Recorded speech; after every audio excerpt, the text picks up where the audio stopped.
mais um vídeo e hoje a minha análise psicológica é do livro A Cor Púrpura, da Alice Walker. E eu percebi que muitos personagens masculinos, eles repetem a mesma dinâmica da vivência opressora a qual foram submetidos. O que em psicologia é a identificação com o agressor. Todos os personagens sofreram trauma e a diferença é como cada um lida e ressignifica as experiências negativas, o bloqueio emocional e as crenças limitantes ao longo da história. Garanto que ainda tem muita perspectiva nova para conhecer nesse vídeo, então fica comigo depois da vinheta, aproveita e já se inscreve no canal, porque eu tenho certeza que depois que você assistir a esse vídeo, você nunca mais vai ler nenhum livro como antes.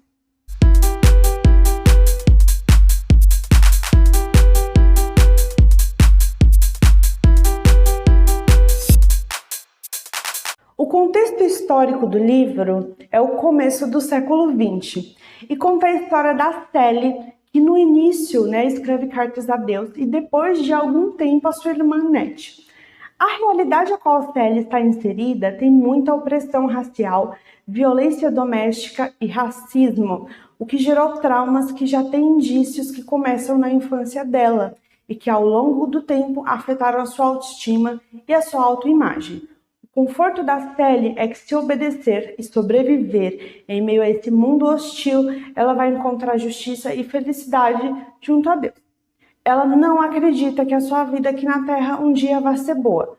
Aqui, ela só conhece a raiva, a intolerância e o abuso, E simbolicamente, essas cartas, elas são uma forma da Sally se conectar com a sua própria história, entender sua identidade, encontrar sua voz e expressar seus sentimentos. É um pedido de direção, de esperança, de como sustentar a fé frente a tanta violência. Conforme eu fui lendo o livro, as cartas me pareceram isso que eu acabei de mencionar aqui para vocês. Mas depois eu percebi que nessas cartas o subtexto é questionar a Deus o porquê pessoas como ela precisam passar por tanta dor e tanta opressão que ela passa e vem passando. A Sally, ela reprime a raiva. Então, seus afetos, eles se mostram mais pelo que é omitido do que pelo que está escrito. Então, é só mais à frente, nas cartas endereçadas a Annette, é que ela, de fato, coloca tudo o que não escreveu para fora. É que ela, de fato, consegue entrar em contato com os seus sentimentos e sem culpa. Percebam, então, que mesmo as cartas no início, direcionadas a Deus, que são íntimas, portanto ninguém as leria, ela tinha medo e vergonha de confrontar seus reais sentimentos. Sally não sabe onde a sua irmã está. Então vocês já imaginam que as cartas endereçadas a Annette ficam ali com a própria Sally. A autora tem escrita poética e a construção da narrativa é pela técnica de escrita epistolar. Ou seja, o desenvolvimento da história é feito através de cartas e o uso das palavras coloquiais que juntas fazem a ficção soar real e vocês nem fazem ideia de que é justamente essa técnica que gera impacto emocional em quem lê esse livro. E se você for empático, é quase impossível não se sentir profundamente comovido com a jornada de autodescoberta, empoderamento e independência da Sally. Mas durante o processo você vai sentir raiva, tristeza e desespero devido a várias injustiças que ela enfrenta. As relações com os principais homens da vida dela foram as piores possíveis, com seu padrasto, seu marido e o seu enteado, o que a tornaram alguém que tem um comportamento com o objetivo de evitar o máximo possível agressões e punições, ser agredida ou ser punida. A Sally se defende o tempo todo, daí ela é uma mulher resignada, pessimista e desesperançosa. Esse mundo hostil tem uma cara, a cara de homem. A Sally tem uma defesa de distanciamento em relação aos homens. Então ela chama o padrasto, que o nome dele é Alfonso, de apenas ele, o Albert, que vem a ser o seu marido. Ela chama ele apenas de senhor. O nome da pessoa, ou o papel que essa pessoa exerce na dinâmica das nossas vidas, faz referência automática à identidade, e simbologias ligadas também aí a essa figura. Já o Arpo, que é o filho do Albert, é um dos poucos nomes que ela cita o nome nas cartas. E há um indício do porquê ele é o único homem que a Sally escreve o nome. Em um trecho, né, ela percebe que o olhar dele está triste e pensativo, e ela conclui que ele está até parecendo mulher. Então vocês percebem, né, que a Sally, ela cindiu as emoções, né? Ela dividiu, tá? Mais coloquial. Apenas os homens, ou seja, alguns homens têm X emoções, outras emoções só mulheres têm. E ela ainda não entendeu que não existe um padrão de emoção só para homens ou só para mulheres. Mas essa crença limitante tem base na sua história de vida, né? Ela sempre se sente melhor na presença de mulheres, porque nenhuma mulher a puniu fisicamente ou psicologicamente. E tem um trecho que o pai do Albert fala para Sally que a mulher dele deveria ser como ela, assim ele pouparia mais dinheiro. Não, bastante. Em outro momento, as irmãs do Albert estão conversando com a Sally e os únicos elogios e atenção que ela recebia eram para falar que ela limpava a casa muito bem e cozinhava muito bem. Para sobreviver, a Sally faz o que se esperam dela. Tem um trecho que ela até fala, né, abre aspas, se eu ficar aonde me mandam, eu fico viva, fecha aspas. Nessa conversa, elas dizem que Albert está saindo com Shug Avery. E a Sally ficou interessadíssima em saber quem era a mulher que as irmãs do Albert descreveram como viajando, tentando cantar, usando um vestido com a perna de fora, bebe gin, fuma cigarro. E a Sally ouviu para além dessas palavras, viu? Para mim, ela ouviu assim, mulher livre, independente, que pode fazer o que quiser e estabelecer seus limites sem apanhar de ninguém. Para mim, a Sally ouviu foi isso. E ela ficou curiosa. Bom, o padrasto da Sally, ele a entregou para o Albert com a justificativa de que a Sally era uma má influência para as outras filhas dele, mas sabia cozinhar e era limpa. Albert é um homem rude, controlador, possessivo e violento. Sally é tratada como empregada, inclusive em Torturado acontece o mesmo com Belonísia, e eu falo o que isso representa ali também no contexto de Torturado, que é um pouco até similar à Cor Púrpura, e eu vou deixar o link aqui na descrição. Né? Voltando, o Albert ele estabelece uma relação de poder por coerção com a Sally e acaba por suprimir qualquer manifestação de sentimentos e emoções dela. Ele é abusivo fisicamente, psicologicamente, ele é um negro racista e vale ressaltar que, com exceção do prefeito, da mulher e dos filhos, todos os outros personagens são negros. Albert, ele é um covarde, né? Ele se aproveita da opressão racial para manter seu poder sobre Sally e outras personagens femininas no livro. Ele não tem escrúpulos, ele não vê problemas em mentir e manipular pessoas para conseguir o que quer. Embora Shug e ele se amem, Albert se sente ameaçado pela independência da Shug. E aí tem o Arpo, né, que é o filho mais velho do Albert. Ele é impulsivo e luta para encontrar sua própria identidade e sua voz. Ele é um espelho de quem o pai Albert é. E se vocês repararem na relação do Albert com o próprio pai, verão que o Albert usa uma máscara a qual não se identifica, mas sustenta para conseguir a aprovação desse pai a qualquer custo. E outra prova que não se sustenta é porque o filho dele, o Arpo, reflete o próprio Albert. Se ficou confuso, eu vou deixar mais claro. Vai ficar mais claro aqui, tá? Vamos lá. A diferença é que o Arpo se casou com a Sofia, que mostra a ele todos os dias que força não tem nada a ver com violência. Inclusive, gente, a Sofia é a minha personagem favorita. Tem um filme baseado nesse livro, um filme dirigido pelo Steven Spielberg, A Cor Púrpura, que inclusive a Sofia é interpretada pela Oprah Winfrey. E aí a Sofia ela não se deixa intimidar, ela não tem medo de se posicionar contra a opressão, ela é muito leal, ela é muito dedicada à família dela, e tem um trecho que eu achei muito significativo que eu vou ler para vocês. O contexto ali é que o Arpo quer controlar a Sofia, né? E ela não se sujeita à submissão, e a Sally aconselha o Arpo a bater nela. Quem tiver com a edição desse livro aqui, ó, esse trecho que eu vou ler rapidinho para vocês, está na página 57. Ela diz para Sally, eu gosto do Arpo, ela falou: Deus sabe como eu gosto, mas eu mataria ele antes de deixar ele me bater. Agora, se você quer um enteado morto, então é só você continuar dando para ele o conselho que você deu. Falando com a Sally, né? Eu acho essa parte bem chocante, assim. É uma das partes também mais emocionantes, na minha opinião.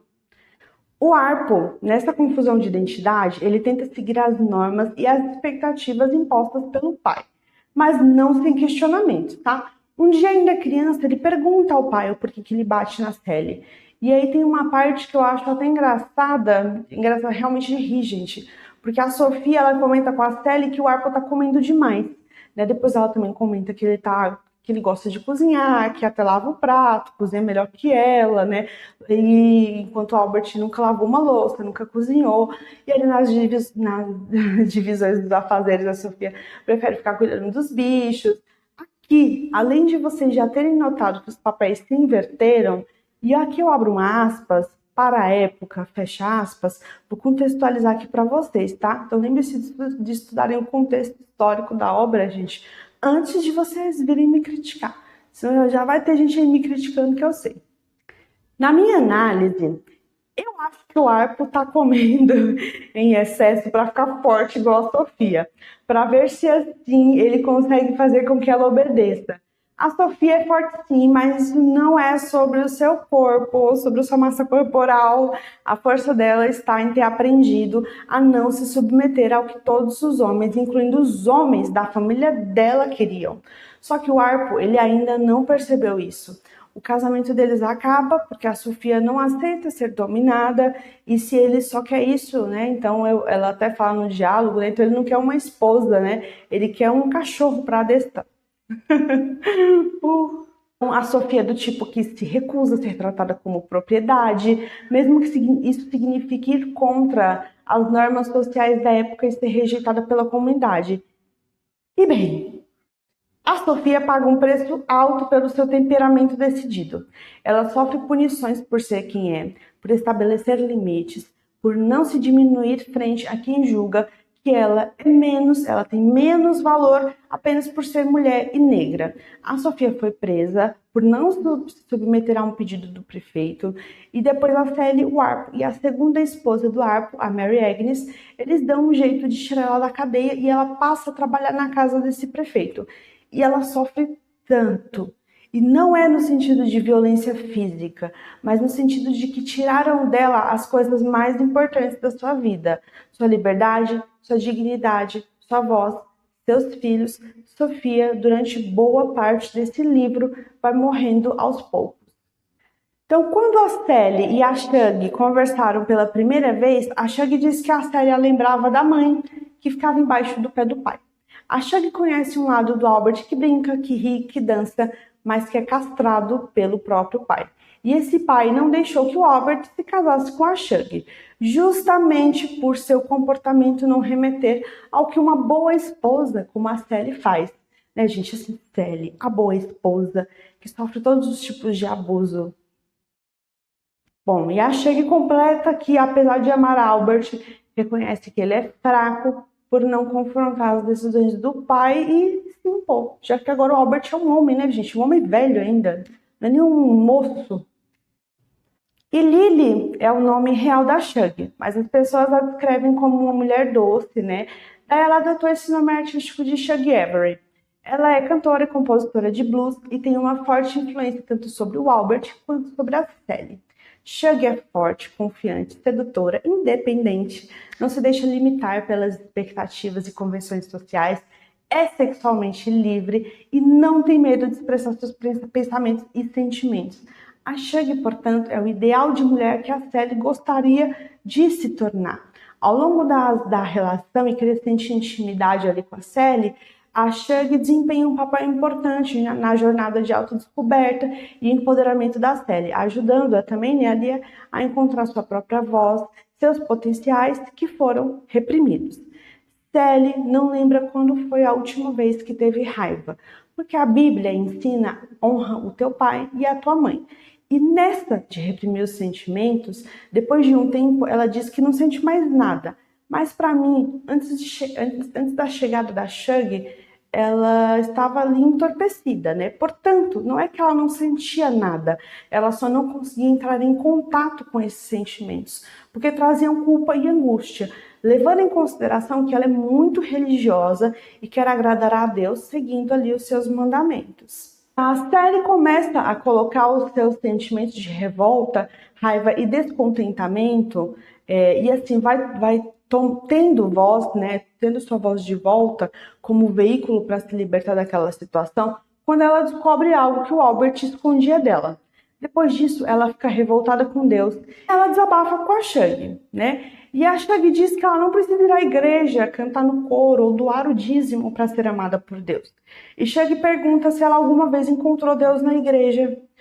Sally tem a seguinte imagem de Deus: vestido todo de branco, cabelo branco, olho azul, pele albina, parecendo um grande homem branco que trabalha no banco. E acredita que Deus escreveu a Bíblia, ao invés dos homens. Mas que em algum lugar na Bíblia está escrito que o cabelo de Jesus tem a aparência de lã de cordeiro. E a Shug diz que não há jeito de ler a Bíblia sem pensar que Deus é branco. Sally, pela primeira vez, começa a questionar as bases da sua religião. E a Shug responde que acha que Deus não deve ficar feliz quando passamos pelas flores da cor púrpura e não admiramos. Pela companhia e pelas conversas com a Shug, a Sally aprende a se amar, a se conhecer e pela primeira vez alguém a ama por quem ela é. E com isso, Sally começa a desenvolver, a recuperar, né, mais autoestima e mais autoconfiança. Recuperar e também desenvolver. A Sally é forte, mas não sabe. Frequentemente temos uma imagem distorcida de nós mesmos, ou muito elevada ou muito pessimista. Mas a Sally, apesar da resignação, deixou que a sua força ficasse anestesiada. Uma prova da sua força é que, ainda adolescente, ela protegeu a irmã da violência do próprio padrasto. Embora o amor da Shug pela Sally seja genuíno, isso não significa que em outros pontos do livro ela não questione esse amor. Isso não significa que ela não tenha diálogos internos em que se deprecia. Ela ainda tem baixa autoestima, e essa baixa autoestima vai caminhar com ela para sempre. E desconstruir esses padrões é árduo, são padrões enraizados. É todo dia, a desconstrução todo dia, mas dá para melhorar bastante. Agora, as próximas cartas ela passa a escrever para sua irmã, Annette, e não mais para Deus. Annette é a irmã mais nova da Sally, ela também é muito ligada à espiritualidade, foi forçada a deixar a irmã porque lutou para não ser assediada. Ela foi escolhida por um casal para ajudar a cuidar da filha deles, né? E ela tem uma personalidade de mais abertura ao novo, isso motiva a Annette, ela gosta de estudar e tem um caráter mais propenso a viver novas experiências. Eu digo isso porque Sally e Annette têm não só os mesmos valores, elas têm personalidades análogas, mas a Annette teve a oportunidade de expandir seus horizontes e a Sally só restava obedecer para sobreviver. Então, enquanto a Annette teve a oportunidade de expandir, a Sally foi oprimida. Então, aconteceu o contrário. E um ponto bem importante é que quando lemos o livro, tendemos a achar que a Sally e a Nellie são diferentes. Mas não, elas são muito parecidas. Ambas são ligadas à fé. Ambas têm personalidade propensa a ser atraída por perspectivas diferentes. Lembra que a Sally estava ouvindo lá a conversa das irmãs do Albert e quis saber quem era a Shug? Elas gostam de estudar, ambas gostam de estudar. A Sally só não pôde estudar por causa de um negócio que eu não vou falar porque é muito spoiler, mas quem leu o livro ou assistiu ao filme sabe por que a Sally não pôde mais estudar, mas ela gostava de estudar sim. Então apenas a Annette, né, ela conseguiu continuar os estudos. Portanto, minha gente, a única diferença entre a Annette e a Sally foram as oportunidades, né? Então, ali a Annette, ela viaja com esse casal para a África para trabalhar como missionária, e lá ela constata que até os pretos da África reprimem as mulheres como os brancos, né, que é a tribo Olinca da África, né? Então, essa tribo não viabiliza acesso à educação às mulheres, apenas aos homens. Tem um trecho que a Annette diz que uma criança adulta é perigosa até amei essa parte, porque no vídeo que eu fiz sobre 1984, eu falo disso, só que eu falo sobre a idade mental de quem está no poder. A depender. Bom, nessa tribo Linca, o marido tem poder, né, de vida e morte sobre a esposa. Ao menor descontentamento, ele pode acusá-lo de feitiçaria ou infidelidade, e ela é sentenciada à morte sem investigação. Gente, tipo assim, voltamos para a Idade Média, e o pior é que eu não tô nem fazendo uma comparação irônica, viu? De fato, essa tribo ainda mantém tradições e costumes antigos, não querem deixar que se perca as raízes e ensinamentos dos seus ancestrais. E até aí, tudo bem, mas existem várias formas de se fazer isso, né? E aqui eles escolhem no ritual de iniciação feminina fazer cicatrizes no rosto das meninas ainda muito jovens. E tem uma personagem dessa tribo, a Tashi, que vive nessa tribo e agora ela tem vergonha, né? Ela desenvolveu baixa autoestima, ela mal consegue levantar a cabeça.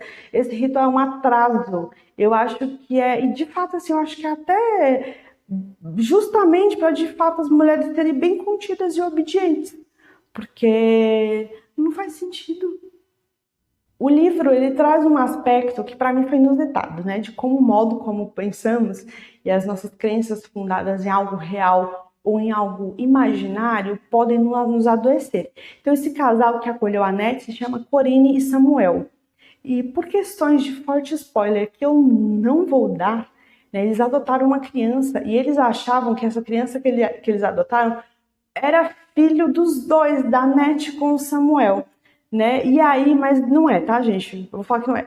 Mas essa crença agravou a sua doença, né? E definhou a Corinne. Então, é só um paralelo assim para a gente pensar que quando estamos vulneráveis e ficamos doentes, a nossa vulnerabilidade às vezes se volta contra nós, agravando a nossa doença. E já existem muitos estudos que o modo como pensamos, ele define a nossa vida, ele define o nosso quadro de saúde.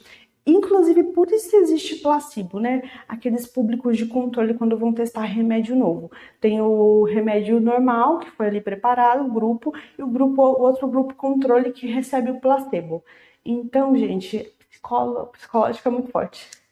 Então, a Annette, ela escreve a Sally para não se sentir sozinha também. E para dizer a Sally que nem todas as pessoas pretas são ruins como as que ela conhece. E que se ela souber que a irmã está na África, onde ela nunca imaginou estar, o mesmo pode acontecer com a Sally em relação a resgatar a sua esperança de descobrir seus potenciais e ter mais fé em si mesma. Ao longo do livro, a Sofia e a Shug desempenham um papel importante na vida da Sally, ajudando a encontrar sua própria voz e seu lugar no mundo, mostrando também uma coisa muito positiva, que é como as mulheres juntas podem se apoiar e se empoderar. Se vocês estiverem com essa edição, releiam a página 235. Ali, senhoras e senhores, tudo que a Sally não disse antes, ela diz nessa página. Inclusive, a minha tá super fofinha. Porque é tudo púrpura. A minha página 235, o marcador é roxinho e o marca-texto também é roxinho. Ai, tá fofura com esse livro. Nesse jantar, nessa página em específico, me lembra a gota d'água. Já ouviram essa expressão, né? O que um casamento acaba não por um motivo, mas por um acúmulo de motivos que não foram professados quando aconteceu. Sabe esse pessoal que a gente pensa, nossa, explodiu do nada? Pois é. Daí, as pessoas acham que a pessoa tem uma reação desproporcional frente a uma situação X.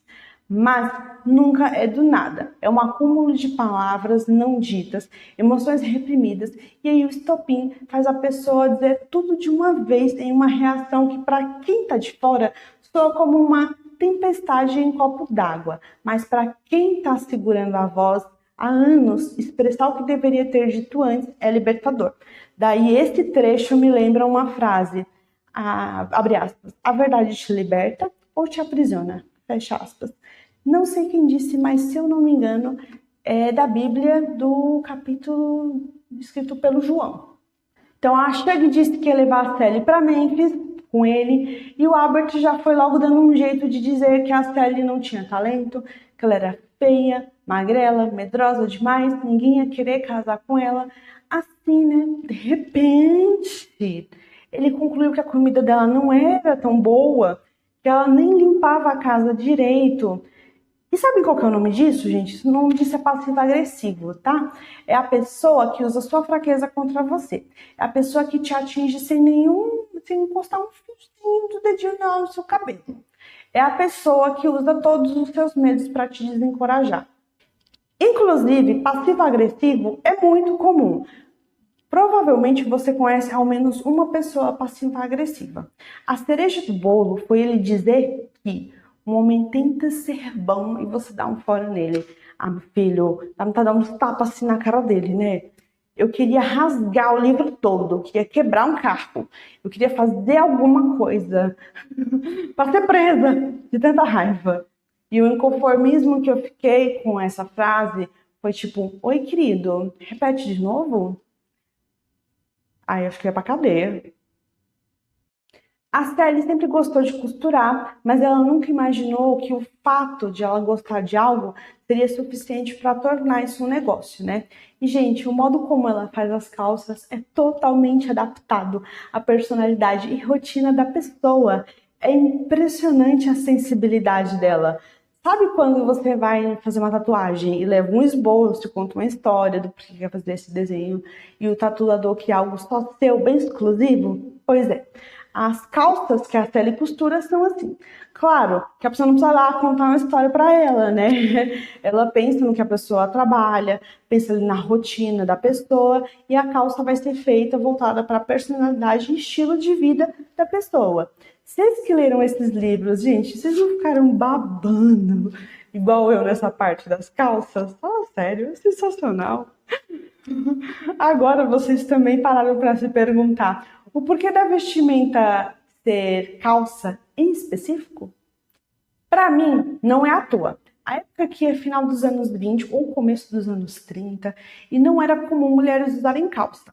E quando alguém viu uma mulher de calça, isso na época passava uma mensagem que não passa hoje, tá? Então era mais ou menos uma mensagem assim, de independência, mas também poderia ser de má influência, de mulher segura, mas que também poderia ser o tipo de mulher que desrespeita os valores sociais, etc. Vocês já perceberam que o preconceito, ele às vezes está aí sempre construindo linhas tênues. Voltando, né? Agora o mundo para a Sally é menos hostil. Isso fica implícito quando a Sally diz, eu amo as pessoas. Abre aspas, eu amo as pessoas, fecha aspas, eu amo as pessoas. Aqui a gente sabe que a Sally tá feliz, mas que ela não é ingênua, tá? Agora vamos para um ponto que voltaremos a falar sobre o Albert, como ele vai reagir ao encontrar a Sally depois de toda essa mudança. E ler o livro, eu quero que vocês comentem aqui para me ajudar, o que vocês acham. Ah, gente, mas eu já vou falar logo o que eu acho, né? Mas a pergunta que eu me fiz é, a mudança do Albert é crível? Olha, ele tinha duas opções, ser melhor ou ser rancoroso. No início, eu achei meio balela essa mudança dele mudar para melhor, viu? Mas na segunda releitura desse livro, eu só acho que ele usava uma máscara que nunca lhe serviu. E não só. Existem pessoas que, na sua personalidade, são de fato frias e inescrupulosas pelo modo mesmo como foram criados. Por outro lado, existem pessoas que só vestem essa máscara para se defender. Então, é uma defesa, não é a personalidade da pessoa. Ou como forma de defesa, ou para conseguir a aprovação de alguém. No caso do Albert, ele queria a aprovação do pai, né? Então ele vestiu uma máscara que se destoava de quem ele era, e foi o que eu falei no início. Lembra quando eu perguntei se vocês estavam entendendo que ia ficar mais claro? É agora que começa a ficar mais claro. Foi o que eu falei no início. O Arpo é um espelho da verdadeira personalidade do pai, o Albert. Então, sim, embora pareça meio fantasioso, isso aí, o roteiro de filme hollywoodiano, eu acho que a mudança positiva do Albert faz sentido sim. Nessas conversas, o Albert disse que quando era criança costurava junto com a mãe, mas os outros meninos riam dele. Pela primeira vez, o Albert pergunta se a Sally gosta de algo especial e ela responde que gosta de passarinho, né? Ele responde que quando a Sally chegou, lembrava um passarinho sempre pronta para voar. E esse também é o espírito da Net. Acredito que a Sally sacrificou o voo dela para que a irmã pudesse voar. A Sally é alguém que passou por tantas vivências ruins que quando conseguiu alcançar em vida o que achou que só alcançaria junto a Deus, ela sente medo. Ela agora tem sua própria casa, tem seu próprio negócio, quando ela nunca imaginou que teria sua própria casa, seu próprio negócio. As primeiras vivências, ainda afetam fortemente sua autoestima. Ela não se acha digna de receber amor, não acha que vai encontrar a felicidade, que foi só um engano, e quando a Shug partiu, a felicidade desapareceu. Eu acho que a Sally sente um amor genuíno pela Shug, aquele que não é egoísta. Só porque você ama alguém, não pode impedir esse alguém de tomar suas próprias decisões e de escolher um lugar, ainda que esse lugar esteja longe de você. A Sally, ela nos ensina a faceta do amor verdadeiro, que é amar alguém independente da escolha que essa pessoa fizer. O final é daqueles que deixaram em mim a seguinte mensagem: não importa qual seja a sua fé, não importa qual seja a sua fé, não importa qual seja a sua fé, ainda que você não perceba, é ela que te sustenta. Bom, é isso. Vou deixar aqui na descrição o link para vocês adquirirem o prólogo, mais os 5 primeiros capítulos do meu livro de forma gratuita. Vou deixar também alguns links fixados no primeiro comentário. E é isso. Muito obrigado. Ficaram aqui comigo por mais dessa enorme resenha. Valeu, hein, gente? Vocês gostam mesmo do canal ou gostam mesmo desse livro? Então, é isso. Obrigada.